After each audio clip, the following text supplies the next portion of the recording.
मैंने उसे पहली बार एक वीरान गली में देखा। 16 साल की कमजोर सी लड़की जो सादा कपड़ों में लिपटी कचरे के ढेर में कुछ तलाश कर रही थी। मगर ये महज एक भूखी बच्ची की कहानी नहीं थी। ये किसी ऐसे राज का दरवाजा था जिसे खोलना मेरे लिए तबाही साबित हो सकता था। मुझे उस पर तरस आ गया। मैंने अपनी गरीबी की परवाह किए बिना उसे अपने साथ ले जाने का फैसला किया। वो चुपचाप मेरे साथ हो ली। मगर जैसे जैसे दिन गुजरते गए, मैंने महसूस किया कि ये बच्ची आम नहीं थी। इसके साथ कुछ ऐसा था जो समझ से बाहर था। वो हर रोज घंटों बाथरूम में गुजारती और जब बाहर आती तो उसके हाथ में हजारों के नोट होते। मैंने कई बार पूछा, लेकिन वो खामोश रहती, जैसे कोई ऐसा खौफ हो जो उसे सच बोलने से रोकता हो। फिर एक रात सब कुछ बदल गया। अचानक उसका पेट फूलने लगा और वो फर्श पर गिर गई, जैसे उसके जिस्म के अंदर कुछ चल रहा हो। मैं घबराकर उसे अस्पताल ले गई, मगर जैसे ही डॉक्टर ने अल्ट्रासाउंड देखा, उनका रंग उड़ गया। उसकी आंखें हैरत से फैल गईं और अगले ही पल वो पैरों में गिर पड़ा। ये नामुमकिन है, उसने कांपती आवाज में कहा। मेरे पैरों तले से जमीन खिसक गई। ये बच्ची आखिर कौन थी? उसके जिस्म में ऐसा क्या था जो डॉक्टर को पैरों में गिरा देने के लिए काफी था? जिंदगी मेरे लिए हमेशा एक जंग रही है। मैंने कभी खुशहाल दिन देखे ही नहीं और ना ही किसी ने मेरी तकलीफों को समझने की कोशिश की। मैंने तन्हाई में आंखें खोली और तन्हाई में मेरी साथी बन गई थी। गरीबी ने हमेशा मेरी दहलीज पर डेरा डाले रखा और किस्मत ने कभी मुझ पर मेहरबानी करना सही नहीं समझा। मैंने बचपन में माँ बाप खो दिए और उस दिन के बाद मुझे एहसास हुआ कि दुनिया में कोई किसी का नहीं होता। मैं रिश्तेदारों के घरों में दर दर भटकती रही, हर जगह बोझ समझी गई। किसी ने मुझ पर तरस खाकर एक वक्त का खाना दिया, तो किसी ने एहसान जताकर मेरी इज्जत को चोट पहुंचाई। मैं जीती रही, मगर जीने का मतलब कभी समझ नहीं आया। जब मैं बड़ी हुई तो मेरी जिंदगी में कोई बड़ा ख्वाब ही नहीं था। मेरे पास ना कोई सहारा था, ना कोई उम्मीद। मैंने बस इतना सोचा था कि जितनी तकलीफें मैंने झेली हैं, वो किसी और को झेलनी ना पड़े। मगर मैं एक औरत थी और दुनिया औरतों के लिए आसान जगह नहीं है। मैंने सड़कों पर सोते बच्चों को देखा, भूख से बेहाल गरीबों को देखा और मुझे हमेशा ऐसा लगता जैसे मैं उनमें अपना अक्स देख रही हूँ। शायद इसीलिए जब मैंने उस 13 साल की बच्ची को कचरे में खाने के लिए कुछ तलाश करते देखा, तो मुझसे रहा नहीं गया। मैं खुद बहुत गरीब थी, मगर मैंने सोचा कि अगर जिंदगी मुझे कुछ नहीं दे सकती, तो शायद मैं किसी की जिंदगी बदल सकती हूँ। मैंने उसे अपने साथ ले लिया, शायद ये सोचकर कि मैं उसका नसीब बदल सकती हूँ। मगर मैं नहीं जानती थी कि ये फैसला मेरी अपनी तकदीर बदलने वाला था। ये बच्ची मेरी जिंदगी में सिर्फ पनाह लेने नहीं आई थी। वो मेरे अतीत, मेरे वर्तमान और शायद मेरे भविष्य का एक ऐसा दरवाजा खोलने वाली थी जिसे खोलने की हिम्मत मैंने कभी नहीं की थी। ये बाजार की एक गली थी जहाँ कचरे का ढेर लगा था। शाम का वक्त था, धूप धीरे धीरे मंद पड़ रही थी और हल्की ठंडी हवा चल रही थी। मेरा नाम रिया है। मेरी उम्र 30 साल है। मैं राशन खरीद कर घर वापस जा रही थी जब अचानक मेरी नजर एक दुबली पतली कमजोर सी बच्ची पर पड़ी जो कचरे के ढेर में कुछ तलाश कर रही थी। उसके गंदे और फटे पुराने कपड़े देखकर साफ जाहिर था कि वो कई दिनों से नहाई नहीं थी। उसके बाल उलझे हुए थे और चेहरा धूल मिट्टी से रंगा पड़ा था। मेरा दिल जोर से धड़कने लगा। मैंने सोचा, ये बच्ची इतनी छोटी उम्र में यूं सड़क पर क्यों है? मैंने आसपास देखा, शायद कोई उसका घर वाला हो, मगर वहां कोई भी नहीं था। बेटा, तुम यहाँ क्या कर रही हो? मैंने झुकते हुए पूछा। बच्ची चौंक कर मेरी तरफ देखने लगी। उसकी आंखों में खौफ था, जैसे वो हर इंसान को दरिंदा समझती हो। उसने फौरन अपनी नजरें झुका ली और कचरे के ढेर से एक बासी रोटी निकालकर जल्दी से मुंह में डाल ली। मेरा दिल पिघल गया। बेटा चलो मेरे साथ, मैं तुम्हें खाना दूंगी, मैंने बहुत ही नरमी से कहा। वो एक लम्हे को रुकी, फिर पीछे हट गई, जैसे मैं उसे धोखा दे रही हूँ। नहीं, मुझे भूख नहीं है, वो धीरे से बोली, मगर उसकी कमजोर आवाज और हड्डियों का ढांचा कुछ और ही कह रहा था। डरो मत, मैं तुम्हें कुछ नहीं कहूंगी। तुम्हारा कोई नहीं है? उसने आहिस्ता से सिर हिला दिया। नहीं, मुझे समझ नहीं आया कि क्या करूं। मेरे पास पहले ही ठिकाना रहने का कम था, मगर उस बच्ची को यूं छोड़ देना भी इंसानियत नहीं होती। मैंने एक फैसला कर लिया। चलो मेरे साथ, मैंने कहा। बच्ची कुछ लम्हों के लिए झिझकी, फिर आहिस्ता आहिस्ता मेरे पीछे चल पड़ी। उसे क्या मालूम था कि यह फैसला ना सिर्फ उसकी जिंदगी बल्कि मेरी किस्मत भी बदलने वाला था। मैंने सोचा था कि ये बच्ची मेरे साथ आकर सुकून से सांस लेगी, खाना खाएगी और आराम करेगी, मगर जैसे ही वो मेरे घर में दाखिल हुई, मुझे अजीब सा एहसास हुआ, जैसे कि कुछ ठीक नहीं था। मैंने खाने के लिए थाली लगाई और नरमी से कहा, बेटा आओ खाना खा लो। वो खामोशी से कुर्सी पर बैठ गई, मगर उसकी हरकतें आम बच्चों के जैसी नहीं थीं। वो खौफ में थी, जैसे उसे यकीन ही ना हो कि कोई उसे नुकसान नहीं पहुंचाएगा। उसने प्लेट की तरफ देखा, फिर बिना चम्मच के अपने हाथों से खाने लगी। मैंने उसे रोका नहीं, शायद वो कई दिनों से भूखी थी। वो खाते खाते बार बार दरवाजे की तरफ देख रही थी, जैसे किसी भी वक्त भागने के लिए तैयार हो। खाने के बाद मैंने कहा, बेटा नहा लो, तुम थक गई होगी, मैं तुम्हारे लिए कपड़े निकाल देती हूँ। वो मेरी बात सुनकर कुछ लम्हों के लिए खामोश रही, फिर आहिस्ता से बोली, मुझे बाथरूम जाना है। मैंने उसे रास्ता दिखाया और वो अंदर चली गई, मगर जो हुआ उस पर यकीन नहीं किया जा सकता था। पूरे 3 घंटे गुजर गए, लेकिन वो लड़की बाहर ही नहीं आई। मैंने दरवाजे पर दस्तक दी, बेटा सब ठीक है? कोई जवाब नहीं। मेरा दिल जोर जोर से धड़कने लगा। मैंने सोचा, शायद वो डरी है, शायद रो रही है, या फिर शायद कुछ और मसला हो गया है। मैंने दरवाजे को धक्का दिया, लेकिन वो अंदर से लॉक था। फिर अचानक कदमों की आहट सुनाई दी और दरवाजा खुला। वो बाहर निकली, मगर अब वो पहले जैसी नहीं लग रही थी। वो हल्का सा लंगड़ा रही थी। उसके कपड़ों में हल्की सी सिलवट थी और उसके चेहरे पर एक अजीब घबराहट थी, जैसे कि वो कुछ छुपा रही हो। मगर सबसे ज्यादा हैरान करने वाली बात ये थी कि उसके हाथों में नोटों की गड्डी थी। ये पैसे कहाँ से आए? मैंने हैरत से पूछा। वो चौंक गई और फौरन पैसे छुपाने लगी। ये मेरे हैं, वो मध्यम आवाज में बोली।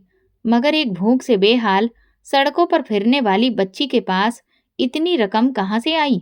मुझे एहसास हो गया था कि कुछ गड़बड़ है। बेटा बताओ, ये पैसे कहाँ से आए? मैंने सख्ती से पूछा, मगर उसने नजरें झुका ली, जैसे किसी जुर्म में पकड़ी गई हो। ये मेरे हैं, उसने फिर धीरे से कहा। लेकिन तुम तो अनाथ हो, कचरे से खाना उठा रही थी, फिर इतने पैसे कहाँ से आए? इस बार वो खामोश रही। उसकी आंखों में अजीब खौफ था, जैसे अगर उसने सच बोला तो कुछ बहुत बुरा हो जाएगा। मेरे दिमाग में तरह तरह के ख्याल आने लगे।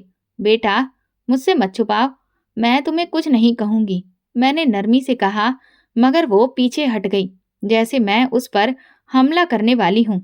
मैंने नोट लेने के लिए हाथ बढ़ाया, लेकिन उसने झटके से पैसे मुट्ठी में बंद कर लिए। ये मेरे हैं, आप मुझसे मत छीनो। वो तकरीबन चीख पड़ी। उसके चेहरे पर खौफ और गुस्सा दोनों साफ झलक रहे थे। मेरे अंदर शक और ज्यादा गहरा हो गया। एक दिन पहले जो बच्ची कचरे में से खाने के टुकड़े तलाश कर रही थी, वो आज हजारों के नोट पकड़े बैठी थी। आखिर क्यों?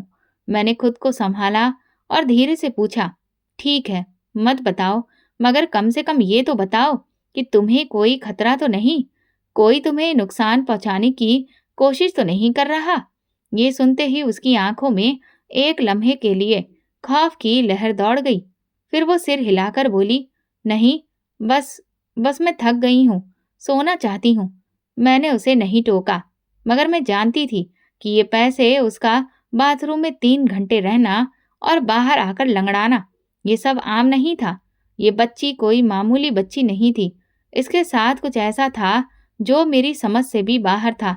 अगली सुबह जब मैं उठी तो मेरा दिमाग अब भी कल रात के वाक्य में उलझा हुआ था।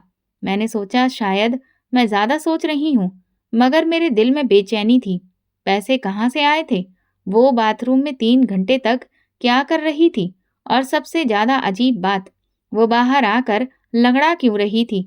मैंने ये सब नजरअंदाज करने की कोशिश की, मगर जब मैंने उसे कमरे में चलते देखा तो मेरा शक और भी ज्यादा गहरा हो गया। मैंने नजरें चुराते हुए कहा, तुम्हारी टांग को क्या हुआ? कल रात तो तुम ठीक थी। वो एक लम्हे को सन्न रह गई, फिर बोली, बस ज्यादा देर बैठने से थोड़ा दर्द हो रहा है।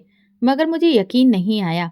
मेरा दिल कह रहा था कि कुछ बहुत बड़ा राज छुपा हुआ है और ये बच्ची उसे मुझसे छुपा रही है। मेरा शक बढ़ता जा रहा था। मैंने उस पर ज्यादा दबाव डालना ठीक नहीं समझा, मगर जैसे जैसे दिन गुजरता गया मुझे महसूस हुआ कि ये सिर्फ एक इत्तेफाक नहीं हो सकता। हर रोज वो बाथरूम में जाकर घंटों बंद रहती और जब बाहर आती उसके हाथ में हमेशा पैसे होते। पहले चंद नोट थे, फिर सैकड़ों और अब हजारों रुपए निकलने लगे थे। ये सब कुछ मुझे उलझा रहा था। ये पैसे कहाँ से आ रहे थे? मैंने आखिर फैसला कर लिया कि मैं इसका राज जान कर रहूंगी।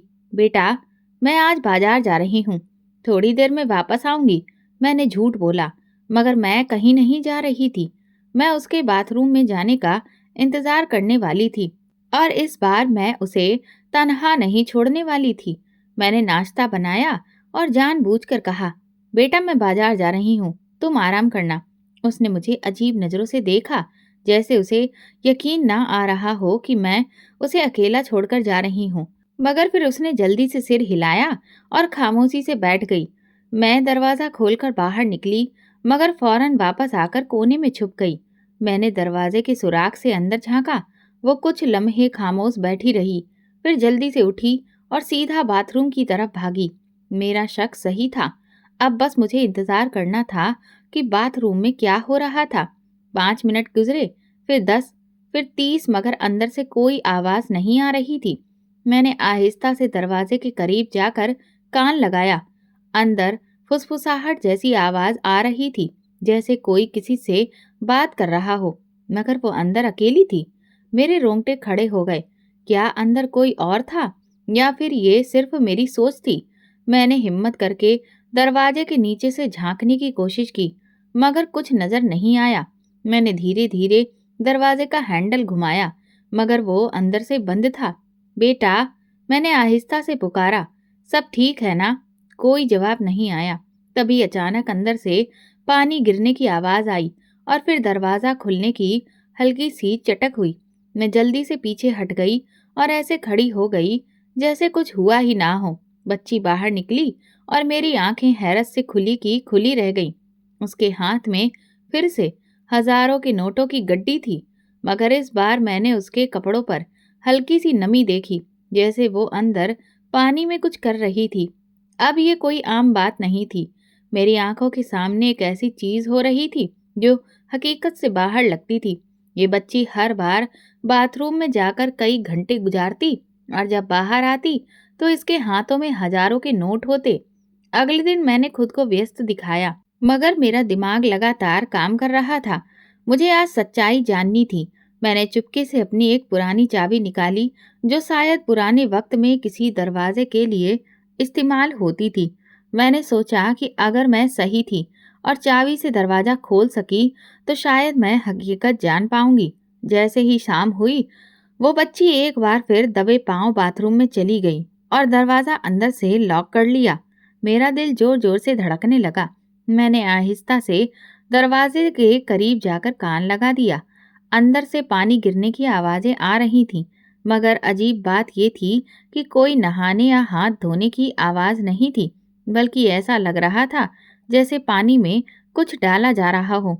फिर हल्की सी फुसफुसाहट सुनाई दी, मगर अंदर वो अकेली थी। मेरे हाथ पसीने से भीग गए। मैंने हल्की सी कांपती उंगलियों से चाबी को आहिस्ता से दरवाजे में डाला और घुमाया। क्लिक! दरवाजा हल्का सा खुल गया। मैंने सांस रोक ली और धीरे धीरे दरवाजा थोड़ा खोला। जो मैंने अंदर देखा उसने मेरे पैरों तले से जमीन खींच ली। बच्ची एक बड़े बर्तन में पानी डाल रही थी और जैसे ही वो कुछ खास चीज पानी में डालती, वो धीरे धीरे असली करेंसी में बदल जाती थी। मेरे दिल की धड़कन रुक गई। वो जो कुछ कर रही थी वो हकीकत से बाहर था। क्या मैं कोई सपना देख रही थी या फिर मेरे सामने कोई ऐसा रहस्य था जिसे आज तक किसी ने नहीं जाना? कागज का साधारण टुकड़ा पानी में जाते ही असली करेंसी में बदल रहा था।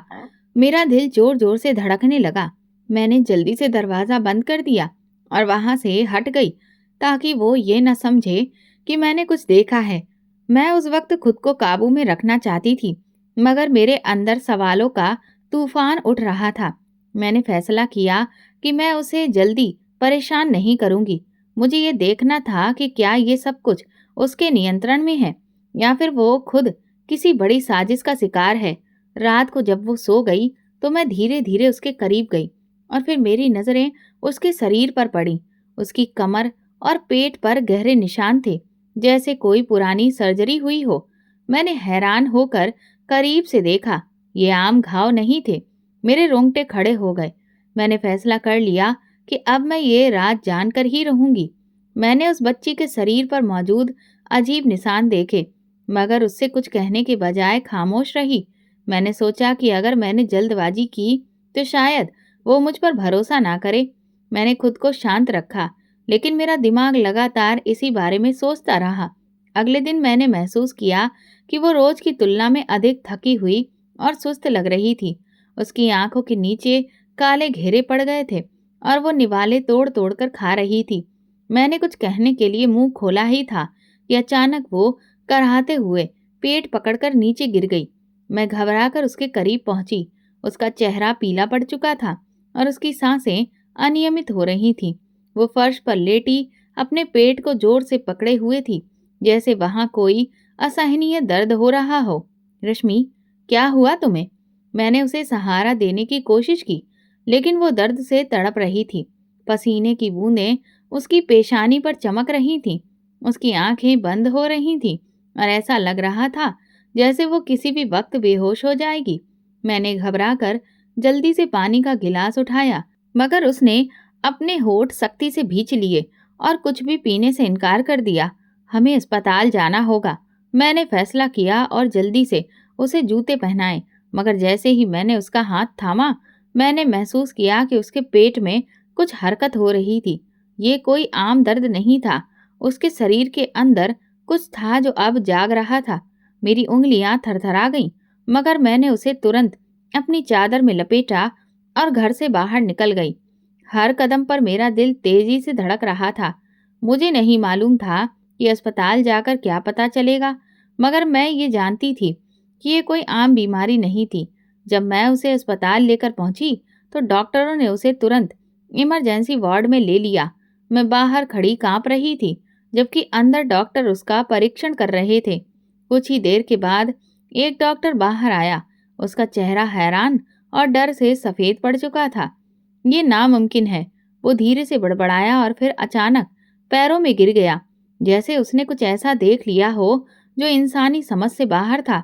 मैं बेचैन हो गई। अस्पताल की सफ़ेद रोशनी में डॉक्टर अब भी खामोशी से सिर झुकाए बैठा था। डॉक्टर साहब, मेरी बच्ची को क्या हुआ? मैंने घबराई हुई आवाज़ में पूछा। डॉक्टर धीरे धीरे उठा। उसकी आंखों में आंसू थे। वो मेरे करीब आया, जैसे कुछ कहना चाहता हो, मगर उसे शब्द नहीं मिल रहे थे। आपको मालूम भी है कि आपके साथ क्या चमत्कार हो चुका है? उसकी आवाज़ कांप रही थी। क्या मतलब? मैं उलझ गई। डॉक्टर ने गहरी सांस ली और फिर बोला, ये बच्ची, ये आम नहीं है। हमने इसका अल्ट्रासाउंड किया, मगर जो हमने देखा वो हमारी समझ से बाहर था। मेरे शरीर में सनसनी दौड़ गई। क्या? क्या मतलब? डॉक्टर ने कांपते हुए एक रिपोर्ट मेरे हाथ में थमा दी। मैंने कांपते हाथों से उसे खोला और जैसे ही मेरी नज़र स्क्रीन पर पड़ी, मेरी आंखें हैरत से फटी रह गईं। इसके पेट में एक चिप है। ये क्या? मेरी आवाज़ गले में अटक गई। ये कोई साधारण चिप नहीं है, डॉक्टर ने धीरे से कहा। ये एक उन्नत नैनो चिप है, जिसे शायद किसी गुप्त वैज्ञानिक प्रयोगशाला में बनाया गया है। डॉक्टर ने चुपचाप चिप को स्कैन किया। जैसे ही मशीन ने उसे पढ़ा, स्क्रीन पर एक नाम उभर आया, रश्मि पाल। मेरा दिल एक पल के लिए रुक गया। डॉक्टर ने गहरी सांस ली और अपनी कांपती उंगलियां रिपोर्ट पर रख दी। ये बच्ची, ये वही है जो 8 साल पहले लापता हो गई थी। और फिर एक और हैरान करने वाला खुलासा। डॉक्टर ने चुपके से एक और फाइल निकाली। उस पर एक और नाम दर्ज था।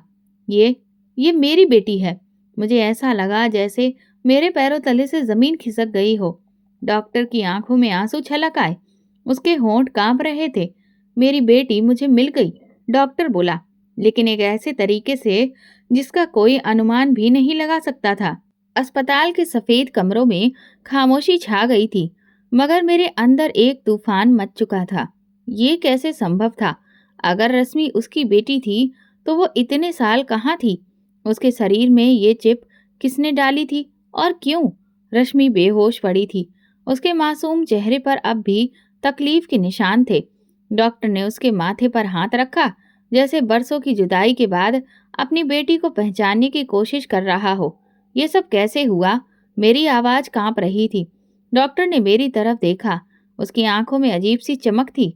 रश्मि 8 साल पहले गुम हो गई थी, मगर पुलिस को कभी उसका कोई सुराग नहीं मिला। मैंने उसे हर जगह तलाश किया, मगर वो जैसे जमीन में समा गई हो। उसने चिप की तरफ इशारा किया। ये चिप आम नहीं है, ये किसी आधुनिक वैज्ञानिक प्रयोग का हिस्सा हो सकती है। मेरे रोंगटे खड़े हो गए। ये बच्ची सिर्फ लापता नहीं हुई थी, बल्कि इस पर कोई गुप्त प्रयोग भी किया गया था। मैंने रश्मि के बेहोश हाथ को थामा और दिल ही दिल में दुआ की। ये रहस्य अभी पूरी तरह उजागर नहीं हुआ था, मगर मैं जानती थी कि अब हमारी जिंदगियां हमेशा के लिए बदलने वाली थीं। अस्पताल के खामोश कमरे में रश्मि अब भी बेहोश पड़ी थी। डॉक्टर एक तरफ चुपचाप बैठा था।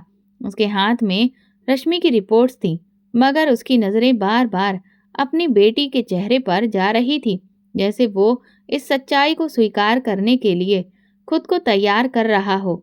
मैं दरवाजे के पास बैठी थी, मगर मेरा दिमाग लगातार उलझा हुआ था। ये बच्ची जिसे मैंने एक अनाथ समझकर अपना लिया था, असल में एक गुमशुदा रहस्य थी। अचानक रश्मि के होंठ हिले। वो धीमी आवाज में कुछ बड़बड़ाने लगी। मैं और डॉक्टर तुरंत उसके करीब पहुंचे। मुझे वहां वापस नहीं जाना, रश्मि ने नींद में फुसफुसाया। उसके माथे पर पसीने की नन्ही बूंदें उभर आईं। डॉक्टर ने हैरत से मेरी तरफ देखा। कहाँ? रश्मि, तुम किस जगह की बात कर रही हो? उसने नरमी से उसका हाथ थामा, जैसे वो उसे सुरक्षा देने की कोशिश कर रहा हो। सफेद कोट, तेज रोशनी। मुझे वापस नहीं जाना, मत भेजो। मेरा दिल तेजी से धड़कने लगा। रश्मि के शब्द आम नहीं थे। क्या वो किसी अस्पताल में रही थी या किसी प्रयोगशाला में? रश्मि, आंखें खोलो, मैंने धीरे से कहा। रश्मि की पलकें कांपी और फिर वो धीरे धीरे होश में आने लगी। उसकी सांसें अब तेज थीं, जैसे वो किसी भयानक सपने से जागी हो। मम्मी, वे मुझे लेने आएंगे, रश्मि ने कमजोर आवाज में कहा और मेरा हाथ कसकर पकड़ लिया। मैंने हैरत से डॉक्टर की तरफ देखा। वे कौन? डॉक्टर ने गहरी सांस ली। मुझे लगता है कि रश्मि को धीरे धीरे सब कुछ याद आ रहा है, मगर हम नहीं जानते कि ये यादें किस हद तक खतरनाक हैं। मैंने रश्मि के चेहरे को ध्यान से देखा। उसकी आंखों में अभी भी वही डर था, जैसे वो किसी अनकहे अतीत से गुजर चुकी हो। ये सिर्फ एक आम लापता होने का मामला नहीं था, ये कुछ और था, कुछ ऐसा जो अभी पूरी तरह से सामने नहीं आया था। और शायद जब ये पूरी सच्चाई सामने आएगी, तब हम सबकी जिंदगियां बदल चुकी होंगी। रश्मि होश में तो आ गई थी, मगर उसकी आंखों में अभी भी वही खौफ था, जैसे कोई साया उसके जहन पर छाया हुआ हो। डॉक्टर ने उसकी नब्ज चेक की और मैंने पानी का गिलास उसके होठों से लगाया, मगर वो कुछ भी बोलने को तैयार नहीं थी। बेटा, क्या तुम्हें याद है कि तुम कहाँ थी? मैंने नरमी से पूछा। रश्मि ने धीरे से सिर झुका लिया, जैसे वो अपनी याददाश्त के किसी हिस्से को टटोलने की कोशिश कर रही हो, मगर शब्द नहीं मिल रहे थे। डॉक्टर ने गहरी सांस ली। हमें रश्मि पर ज्यादा दबाव नहीं डालना चाहिए। यादें खुद ब खुद वापस आ जाएंगी, मगर हमें सब्र से काम लेना होगा। मैंने उसकी बात पर सिर हिला दिया, मगर मेरे दिल में अजीब सी बेचैनी थी। मुझे महसूस हो रहा था कि रश्मि को सिर्फ वक्त की जरूरत नहीं थी, बल्कि उसे किसी ऐसे शख्स की जरूरत थी जो उसके डर को समझ सके। अगली सुबह जब मैं नाश्ता लेने के लिए अस्पताल की कैंटीन की तरफ जा रही थी, मैंने महसूस किया कि कुछ नर्सें आपस में रश्मि के बारे में फुसफुसा रही थीं। वो बच्ची कहाँ से आई है? पता नहीं, मगर मैंने सुना है कि डॉक्टर पाल उसे बहुत गंभीरता से ले रहे हैं, जैसे वे उसे पहले से जानते हों। और तुम्हें पता है, एक अजनबी आदमी भी आया था। रश्मि के बारे में पूछ रहा था। ये सुनते ही मेरे कदम वहीं रुक गए। कोई रश्मि के बारे में क्यों पूछ रहा था? मैंने तुरंत इधर उधर देखा, मगर कुछ असामान्य नजर नहीं आया। मगर मेरे अंदर एक अजीब सा एहसास जाग चुका था। ये सब आम नहीं था। कोई था जो रश्मि पर नजर रखे हुए था। जब मैं वापस रश्मि के कमरे में गई तो मैंने अंदर से दरवाज़ा बंद कर लिया। डॉक्टर साहब, हमें रश्मि को यहाँ से ले जाना होगा। मेरी आवाज़ कांप रही थी। क्या हुआ? डॉक्टर ने हैरानी से पूछा। कोई अस्पताल में इसके बारे में पूछ रहा था। ये खतरनाक हो सकता है। डॉक्टर के चेहरे पर तनाव छा गया। वो कुछ पल के लिए खामोश रहा, फिर धीरे से बोला, ठीक है, हमें रश्मि को किसी सुरक्षित जगह पर ले जाना होगा। अब हम एक ऐसे सफर पर निकलने वाले थे जहां हर कदम पर खतरा था। कोई हमारी हरकत पर नजर जमाए हुए था। हमने जल्दी से अस्पताल को छोड़ने की तैयारी की। डॉक्टर ने अपनी गाड़ी निकाली और मैंने रश्मि को आराम से कंबल में लपेट दिया। वो अब भी कमजोर थी, मगर उसकी आंखों में एक अनजाना सा डर तैर रहा था। बेटा, हम कहीं जा रहे हैं, मगर तुम बिल्कुल सुरक्षित हो, ठीक है? मैंने नरमी से कहा। रश्मि ने कोई जवाब नहीं दिया, बस खामोशी से गाड़ी की खिड़की से बाहर देखती रही। मैंने डॉक्टर की तरफ देखा। उसकी पेशानी पर पसीने की नन्ही बूंदें चमक रही थीं। ये पहला मौका था जब मैंने उसे इतना परेशान देखा। गाड़ी सुनसान रास्तों पर दौड़ रही थी। शहर की रौनकें पीछे छूटती जा रही थीं और हम जंगल के करीब पहुंच चुके थे। डॉक्टर के एक करीबी दोस्त का फार्म हाउस यहाँ मौजूद था, जो सालों से खाली था। यही वो जगह थी जहाँ हमें कुछ समय के लिए छिपना था। फार्म हाउस पहुंचकर मैंने रश्मि को बिस्तर पर लिटाया और डॉक्टर ने दरवाजे और खिड़कियां जांची, ताकि ये सुनिश्चित किया जा सके कि कोई हमारा पीछा तो नहीं कर रहा। यहाँ कुछ दिन रुकना होगा, डॉक्टर ने धीरे से कहा, जब तक हमें ये पता न चल जाए कि असल में हमारे पीछे कौन है। रात के किसी पहर अचानक रश्मि की तरफ से मध्यम बड़बड़ाहट की आवाज आई। मैंने चौंक कर उसकी तरफ देखा। वो नींद में कुछ बड़बड़ा रही थी, जैसे किसी ख्वाब में डूबी हो। मुझे बंद मत करो, मुझे जाने दो। मैंने आहिस्ता से उसके कंधे पर हाथ रखा, मगर जैसे ही मैंने उसे छुआ, वो एक जोरदार चीख के साथ जाग उठी। वो आ रहे हैं, वो चीखी और कांपने लगी। मैंने जल्दी से उसे गले से लगाया। बेटा, कोई नहीं आ रहा, तुम सुरक्षित हो। मगर रश्मि की आंखों में अब भी डर था। वो तेजी से सांस ले रही थी, जैसे किसी अनजानी जगह की यादें उसके दिमाग में वापस आ रही हों। वो कौन? मैंने आहिस्ता से पूछा। रश्मि ने हिचकियों के बीच कहा, वो सफ़ेद कोट वाले लोग जो मुझे सोने नहीं देते थे। मेरा दिल दहल गया। ये बच्ची किसी आम अपराधी के चुंगल में नहीं थी, बल्कि किसी बड़ी और रहस्यमयी संस्था के हाथों में रही थी। रश्मि की डरी हुई आंखें अभी तक खुली थीं और उसकी सांसें बेतरतीब हो रही थीं। मैंने जल्दी से उसे दिलासा दिया, मगर मेरे अंदर भी एक अजीब सा डर समा चुका था। सफ़ेद कोट वाले लोग। मैंने डॉक्टर की तरफ देखा, जो अब गंभीरता से रश्मि को देख रहा था। ये कौन लोग हो सकते हैं? डॉक्टर ने धीरे से कहा, यह कोई आम मामला नहीं लगता। रश्मि की गुमशुदगी एक साधारण घटना नहीं है, ये कुछ और ही है। अगले दिन जब रश्मि गहरी नींद में थी, डॉक्टर ने उसका पूरी तरह से मेडिकल परीक्षण करने का फैसला किया। उसकी सेहत पहले से बेहतर हो रही थी, मगर वो अब भी कमज़ोर लग रही थी। मैं रश्मि का कुछ और मेडिकल परीक्षण करना चाहता हूँ, डॉक्टर ने धीरे से कहा।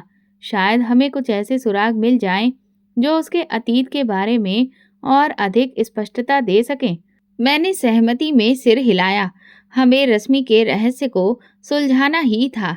जब डॉक्टर ने रश्मि की त्वचा का निरीक्षण किया तो हम दोनों हैरान रह गए।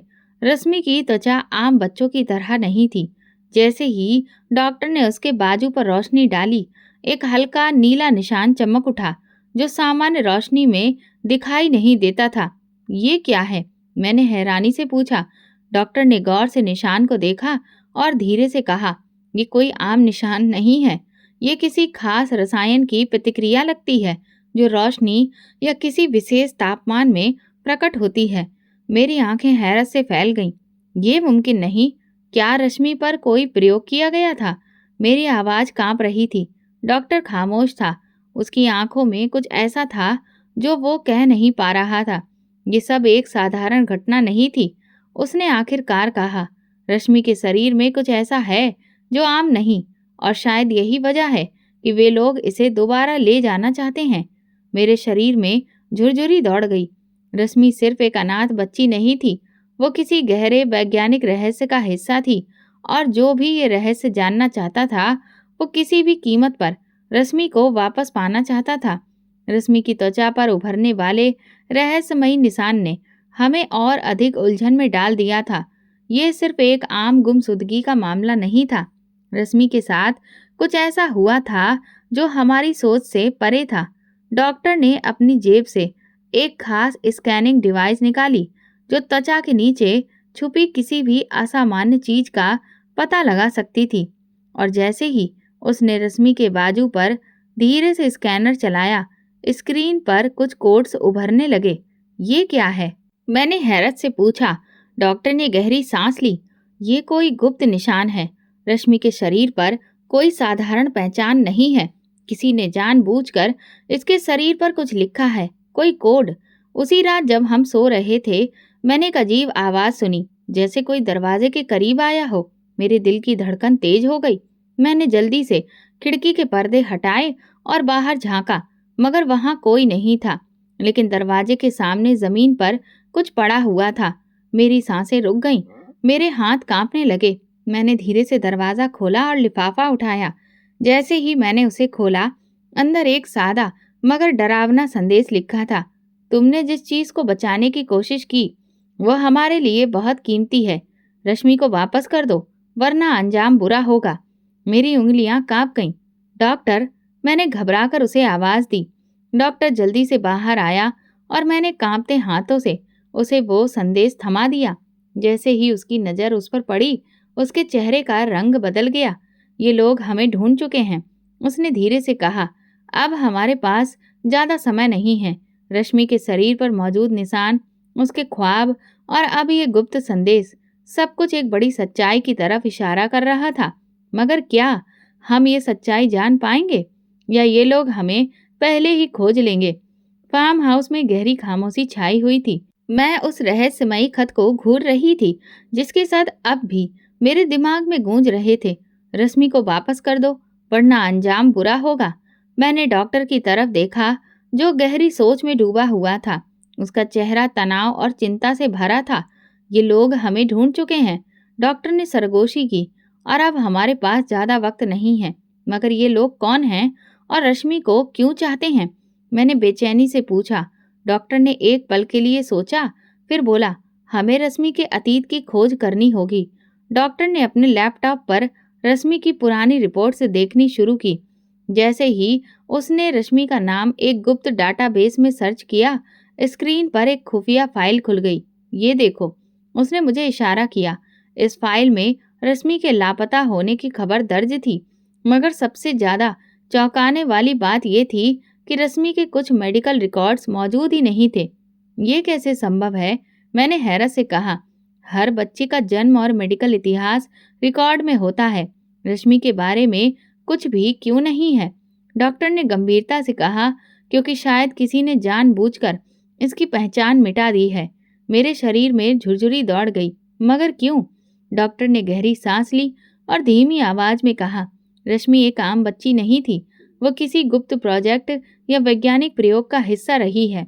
उसके शरीर में कुछ ऐसा है जो साधारण नहीं है, और यही वजह है कि ये लोग इसे वापस लेना चाहते हैं। क्या रश्मि एक गुप्त प्रयोग का शिकार थी? मैंने रश्मि की तरफ देखा जो अभी भी गहरी नींद में थी। रात गहरी हो रही थी और फार्म हाउस की खिड़कियों से बाहर सिर्फ अंधेरा नजर आ रहा था। मैं और डॉक्टर खामोशी से बैठे रश्मि के अतीत के बारे में सोच रहे थे। ये सब कुछ किसी बड़ी सच्चाई की तरफ इशारा कर रहा था, मगर रश्मि की खोई हुई याददाश्त के बिना हम कुछ भी साबित नहीं कर सकते थे। डॉक्टर ने लैपटॉप बंद किया और गहरी सांस ली। हमें रश्मि को जबरदस्ती याद नहीं दिलानी चाहिए, लेकिन अगर वो खुद कुछ याद कर ले तो ये हमारे लिए सबसे बड़ी सफलता होगी।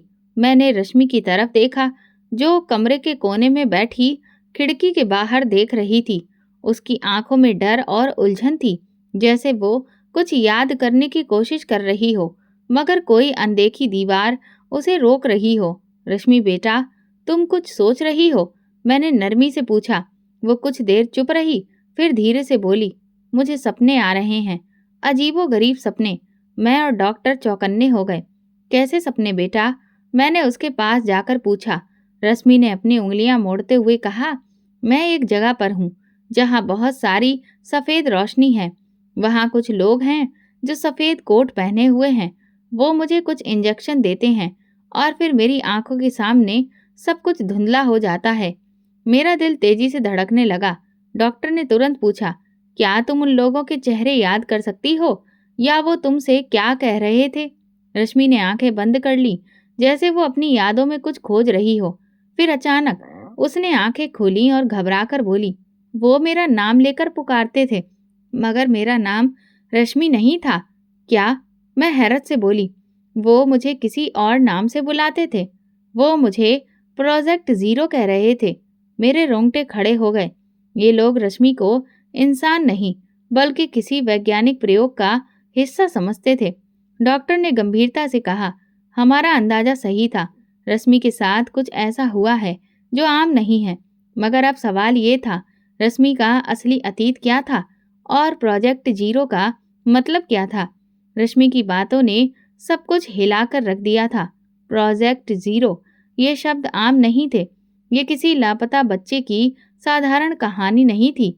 ये किसी बड़ी साजिश का हिस्सा लग रही थी। डॉक्टर के चेहरे पर गहरी सोच के भाव उभर आए। अगर रश्मि को प्रोजेक्ट जीरो कहा जाता था, तो इसका मतलब है ये कोई वैज्ञानिक प्रयोग था। मैंने डॉक्टर की बात पूरी की। कोई गुप्त रिसर्च जिसमें रश्मि को शामिल किया गया था? मैंने चौंक कर पूछा, मगर वो प्रयोग क्या हो सकता है और ये लोग इसके पीछे क्यों हैं? डॉक्टर ने लैपटॉप खोला और कुछ गुप्त डेटाबेस खंगालने लगा। उसके चेहरे पर तनाव था, जैसे वो किसी बड़ी सच्चाई को उजागर करने वाला हो। कुछ मिनटों बाद उसके हाथ एक फाइल पर रुक गए। ये देखो, उसने स्क्रीन मेरी तरफ घुमाई। एक नाम सामने आया, यूनाइटेड बायोटेक रिसर्च सेंटर। ये एक निजी सार्वजनिक प्रयोगशाला थी जो जीनियाई बदलाव और मानव शरीर पर गुप्त प्रयोग करने के आरोपों के घेरे में रही थी। ये वही लोग हो सकते हैं, डॉक्टर ने जोश में कहा। ये संगठन बच्चों पर गुप्त प्रयोग करने के लिए कुख्यात है। सरकार ने इन पर कई बार जांचें की हैं, मगर कोई सबूत नहीं मिला। मेरी सांसें अटक गईं। तो क्या रश्मि भी? डॉक्टर ने सिर हिलाया।